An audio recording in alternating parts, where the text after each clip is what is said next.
Muy buenas noches y siempre agradeciendo su audiencia, damos paso a la etapa de entrevistas de su noticiero a las 8:45. Esta noche discutiendo un tema que ha generado controversias, pero también ha sido la agenda del día, que han sido las manifestaciones de autoridades ancestrales de diferentes partes del país.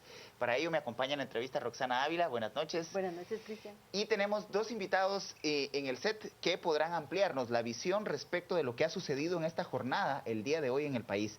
Para ello nos acompaña don Rigoberto Juárez, que es coordinador del gobierno plurinacional, el gobierno ancestral plurinacional, y el señor Javier Cepeda, director ejecutivo de la Cámara de la Industria. Ambos bienvenidos y agradecidos por su presencia en este set. Buenas noches. Muchas gracias. Así es, bueno, y vamos a iniciar con esta entrevista. Realmente existe entre la población guatemalteca una percepción de que no existe un consenso entre los diferentes grupos indígenas que están participando en estas marchas y en estos bloqueos, podríamos decir, de algunas carreteras.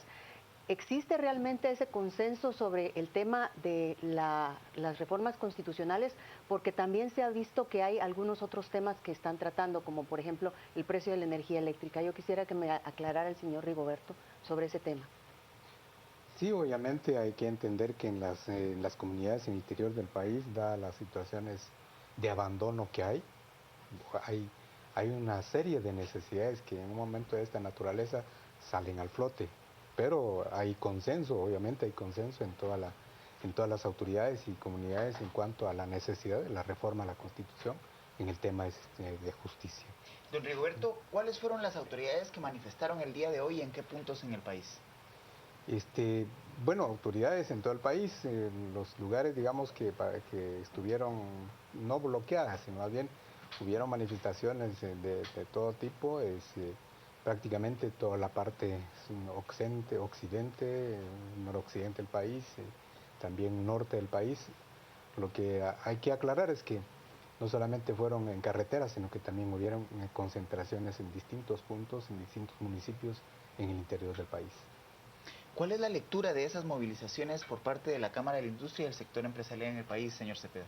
Nosotros lo hemos reiterado en varias oportunidades que somos respetuosos del libre derecho a la manifestación de cualquier sector. Lo que no estamos de acuerdo es en que se interrumpa la libre locomoción de los guatemaltecos, que se ponga en riesgo el derecho de los guatemaltecos de asistir a sus lugares de trabajo, a sus lugares de estudio, inclusive las personas que en algunos casos han fallecido por no poder tener acceso a sus centros de salud. Entonces creemos que lo importante en este caso es, si existen diferencias de opiniones, que las existen y las van a seguir existiendo, lo importante es poder sentarnos como gente madura y como gente y como grupos de una sociedad que, aunque tengamos nuestras diferencias, nos enfoquemos en lo que pensamos y en lo que estamos de acuerdo, es sacar al país adelante. Estas medidas creemos que no nos llevan a mucho, al contrario, solo nos llevan a retrasarnos, a generar más pobreza. Por lo tanto, mientras haya más pobreza, va a haber más migración y va a haber más inseguridad, que es parte de lo que también desde afuera tienen los ojos puestos en Guatemala para apoyarnos en planes como el Plan de la Prosperidad, etcétera. Pero como guatemaltecos creemos que debemos de encontrar unas soluciones, una ruta mucho más inteligente y sobre todo encontrando consensos en distintos temas a pesar de nuestras diferencias. Don Javier, precisamente hemos visto algunos sectores que, no solamente el empresarial, algunos diputados se han manifestado de que no se sienten presionados para poder aprobar estas reformas o darle vía libre en el Congreso, y se cree también que ya hay alguna especie de motivación en algunas otras personas para oponerse o para rechazar parte de estas reformas, específicamente el tema de la justicia indígena o ancestral, como se le ha dado en llamar. ¿Podría haber esta capacidad de podernos sentar nuevamente a la mesa y empezar sobre este tema un diálogo más profundo y no de la manera en que se está llevando a cabo? Esa es precisamente la posición que hemos tenido como sector privado y como sector industrial. Creemos que se ha enfocado mucho la atención en el tema del 203 y no se le ha puesto atención a toda la reforma al sistema de justicia y creemos que precisamente por eso, porque el tema de la justicia indígena es un tema muy complejo que inclusive ha sido manifestado por distintos sectores, no únicamente por el sector empresarial, creemos que eso merece una discusión un poco más profunda. Inclusive leía hace unos días de una persona, un ex canciller, que decía que inclusive probablemente con un tema antropológico de fondo. Entonces, no detengamos lo demás, sigamos la discusión de lo demás, donde habrá que hacer algunas consultas, habrá que cambiar puntos de vista, pero este tema, la jurisdicción indígena, pongámosle una atención aparte, distinta, dediquémosle un poco más de tiempo, porque un cambio de esa naturaleza en la Constitución de la República no es algo tan sencillo, sino que es algo muy trascendental y que creemos que merece su importancia, pero su importancia sin interrumpir a las demás reformas. Ahora bien, don Rigoberto, el día de hoy también escuchábamos en 48 cantones, en las autoridades de 48 cantones, la demanda de la energía eléctrica, que ha sido, digamos, una demanda sistemática en los últimos años y que igualmente fue lo que llevó a las calles a 48 cantones en el año 2012, cuando se da la masacre perpetrada por el Partido Patriota. ¿Cuál es la demanda concreta en el tema hidroeléctrico o en el tema energético y cuál es la posición que hoy plantearon desde las autoridades ancestrales? Bueno, el primer punto que ha estado siempre en el debate de autoridades indígenas es las reformas al sistema de justicia, el pluralismo jurídico, dicen algunos, nosotros decimos jurisdicción indígena. Por eso decimos que hay un problema de fondo, ¿verdad? Porque, digamos, en la medida que pueblos indígenas, si se puede decir, estamos excluidos en todo el texto de la Constitución Política de la República, por supuesto eso tiene impacto en los demás temas que tienen que ver con la vida cotidiana.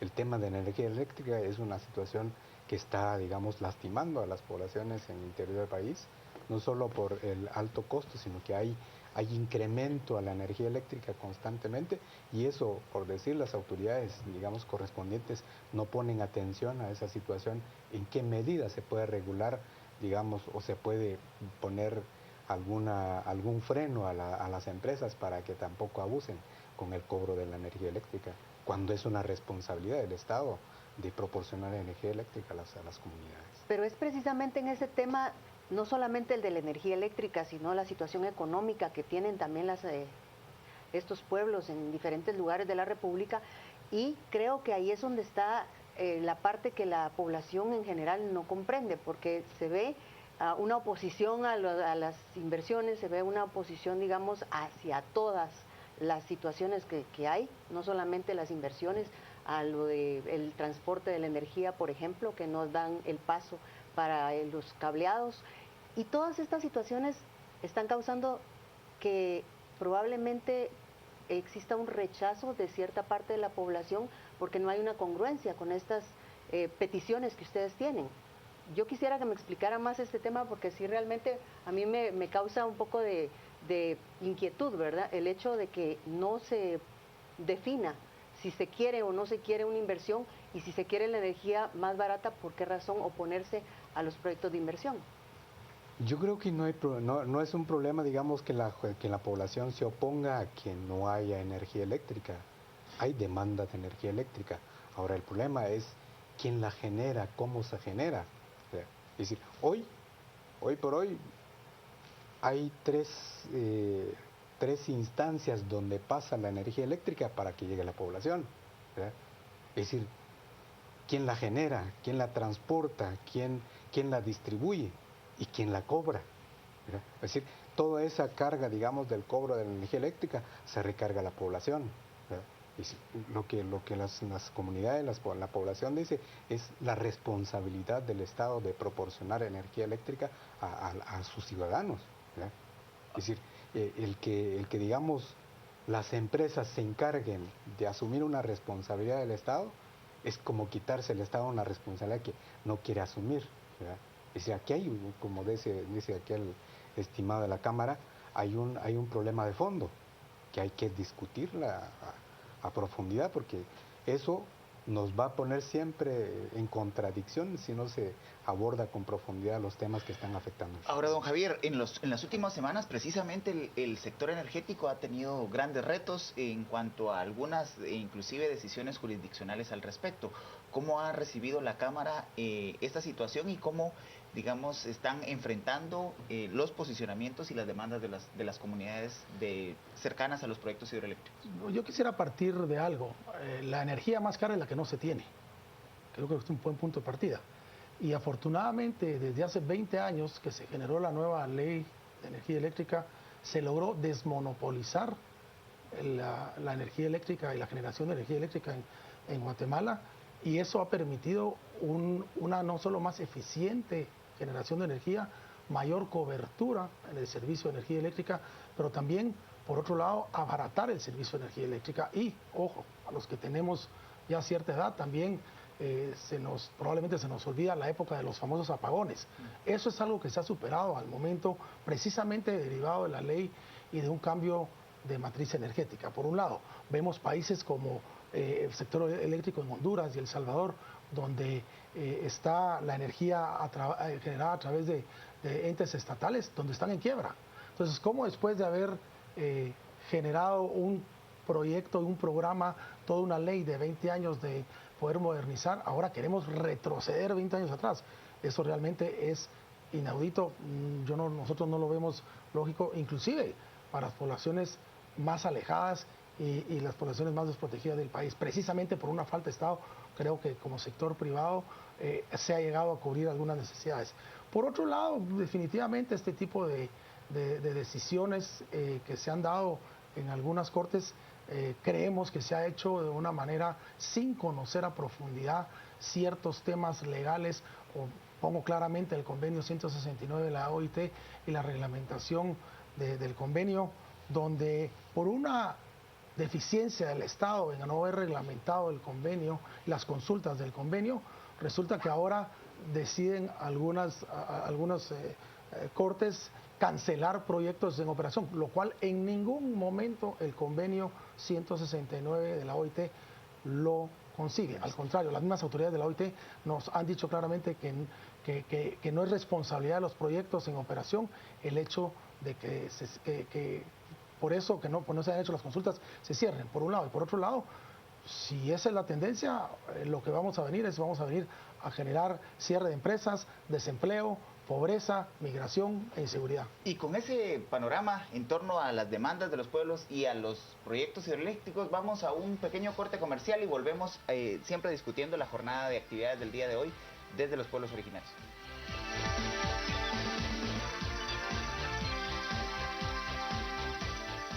Estamos de regreso a las 8:45 para leer lo que ustedes están comentando y compartiendo en las redes sociales en torno a estos bloqueos que realizaron hoy los 48 cantones de Totonicapán en cuanto a las exigencias de las reformas constitucionales y otros temas. Vamos a los detalles, y es que, por ejemplo, Elmer Palencia, ¿por qué se oponen a las hidroeléctricas y exigen el abaratamiento de la energía? Que explique el señor líder indígena. Luego Raúl nos comentó, no negociemos nunca por temor, pero no tengamos tampoco temor de negociar. Aprendamos a conocernos, acerquémonos. Brenda, por su parte, manifestación le llaman ellos. Nosotros vimos bloqueos que están fuera de la ley y lo que genera es un descontento total. Luego Jorge Marroquín también comentó que les da derecho a los indígenas de bloquear carreteras. Y Luis Raúl, comunidades indígenas no están de acuerdo ni entre ellas mismas. Ya manifestaron ser abusivos, imagínense si se les da autoridad. Álvaro, por su parte, ¿por qué no se manifestaron contra las manifestaciones de caficultores y ganaderos? ¿No violaron también derechos? Y finalizamos con el de Olga, que nos dice no hay derecho a los bloqueos. Perjudican la economía, el turismo, la vida de guatemaltecos, de acuerdo con subsidio a energía eléctrica. Pues bien, con estos comentarios y con esta interacción, regresamos con ustedes, Cristians. Muchas gracias, Pietro. Y volvemos al diálogo planteándole al señor Javier Cepeda.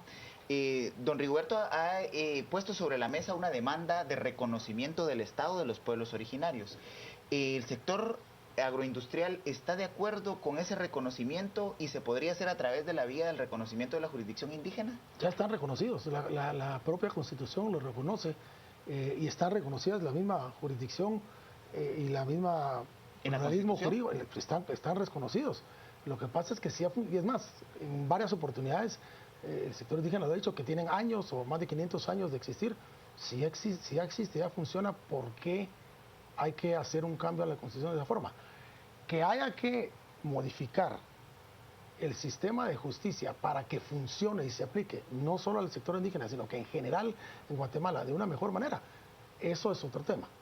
Y precisamente creemos que esa es parte de por lo cual, y muy bien lo dijo don Rigoberto, que el tema tiene mucho fondo y precisamente por eso es que creemos que hay que darle un estudio mucho más profundo y detenido antes de querer ponerlo eso como un imperativo para que se aprueben o no se aprueben las demás reformas al sistema de justicia. Hay temas que definitivamente son importantes, los temas de las comisiones de postulaciones. ¿No estarían de acuerdo con la incorporación de la jurisdicción en este momento? En este momento creemos que es importante darle un estudio mucho más profundo, mucho más, sí, con mucho más tiempo, requiere mucho más tiempo de estudio.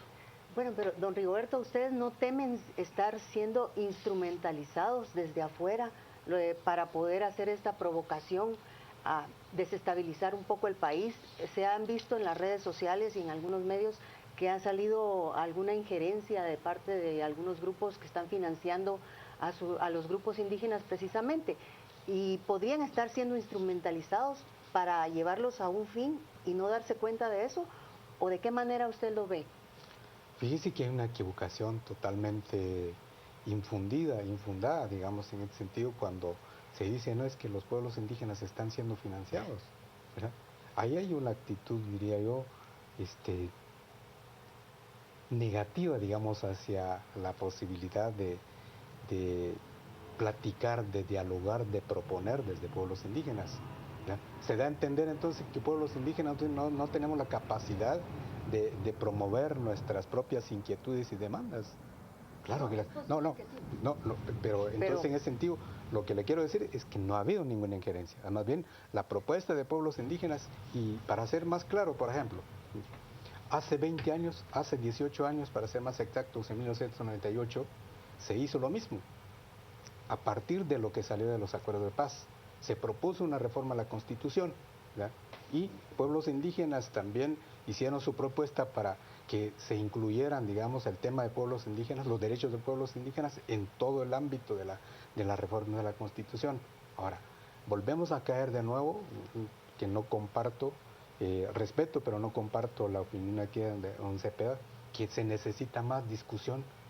Han pasado casi 20 años de haber podido abrir la discusión en el tema de la aceptación del reconocimiento de los derechos de los pueblos indígenas, y venimos hoy y se repite el mismo tema de hace 20 años para negar, digamos, el reconocimiento constitucional del derecho de pueblos indígenas, particularmente de ninguna manera. De hecho estaba planteado en los acuerdos de paz, ¿sí? Don Javier, el planteamiento de la incorporación de pueblos originarios a la Constitución viene en los acuerdos de paz. ¿Cuál es el planteamiento entonces? Sí. ¿En cuál sería el momento correcto para hacer ese reconocimiento y la incorporación? En un momento se están dejando reconocer, así como guatemaltecos reconocemos, valoramos mucho el valor de los pueblos indígenas, pero hay temas, voy a poner 3, 4 preguntas sobre la mesa que no están resueltas en las reformas propuestas en el tema precisamente del pluralismo indígena o la jurisdicción indígena, como se quiera llamar. Por ejemplo, ¿qué es autoridad indígena? ¿Quiénes son las autoridades indígenas? ¿Podrían los miembros de comunidades indígenas someterse a la justicia ordinaria? Preguntas que aún no están resueltas. Digo 3 por no extenderme. Y creo que eso es parte de lo que no está puesto claramente en la propuesta esta del artículo 203. Y creo que es importante, por lo menos pongo 3 de muchas preguntas más. El problema sería entonces de redacción, no necesariamente de claridad. No es de redacción. Es de que no existen respuestas a esas preguntas. Y si no existen respuestas a esas preguntas, no existe una claridad de cómo va a ser implementada y ejecutada esa famosa reforma. Entonces, al final, perdón, solo la observación aquí es, al final el punto es, si hacen falta y hay lagunas o hay preguntas todavía no respondidas, ¿por qué vamos a dejar que lo demás se apruebe y esto no lo podamos de una manera más profunda discutir, pensar, dialogar y consensuar de alguna forma? Porque realmente es tan importante que requiere un estudio más detenido. Pero entonces el planteamiento es, ¿tienen ustedes ya algún planteamiento sobre cómo, cuándo, de qué forma se va a implementar esta, digamos, si pasa la reforma, si la aprueba el Congreso, llega a las urnas y es rechazada por la población, ¿cuál sería, por ejemplo, la actitud de ustedes? ¿Sería de aceptar el referéndum del pueblo de Guatemala o continuarían ustedes intentando poder darle vía a esta propuesta? ¿O estarían ustedes dispuestos a aceptar que el pueblo pueda tener, digamos, la voz en Yo ese creo que aquí tema? hay una responsabilidad de todos los guatemaltecos, ¿verdad? Es decir, quién va a promover la consulta, quién va a informar, hay una responsabilidad de todos. El problema que subyace en este debate es, digamos, la justificación de muchas cosas para no reconocer un proceso, un trabajo, una actividad de autoridades indígenas que ha estado funcionando, ¿verdad?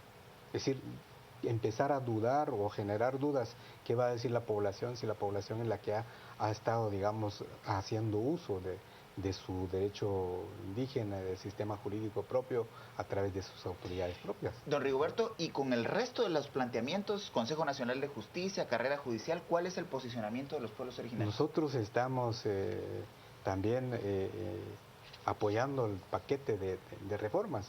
Por eso hemos dicho que es hasta un atentado en contra de pueblos indígenas al decir, es que no el artículo 203 porque va a votar todo, cuando en el fondo están todos los temas que tienen que ver con la reforma del sistema de justicia, que son 24 artículos, no solamente es el 203, ¿verdad? Es decir, el paquete de reformas van a venir, digamos, a oxigenar, van a venir a replantear una modernización del sistema de justicia en Guatemala, que nosotros la compartimos, ¿verdad? La solicitud de la petición de pueblos indígenas, de autoridades indígenas, el reconocimiento al pluralismo jurídico o a la jurisdicción indígena, es precisamente para que también se fortalece la coordinación que ha habido hasta hoy, ¿verdad?, con el sistema jurídico para resolver situaciones que mutuamente se han estado dando en los territorios indígenas. Este tema será conocido ya el día de mañana por el Congreso de la República y seguramente seguirá dando mucho de qué hablar y debates que estarán por venir en torno a su incorporación, la coordinación y todo lo que ha sido planteado en esta mesa. Con esto cerramos esta primera entrevista, agradecemos su audiencia y le invitamos a que nos acompañe en la entrevista siguiente, en la cual debatiremos esa relación bilateral entre el gobierno norteamericano y el gobierno guatemalteco por la vía de los migrantes.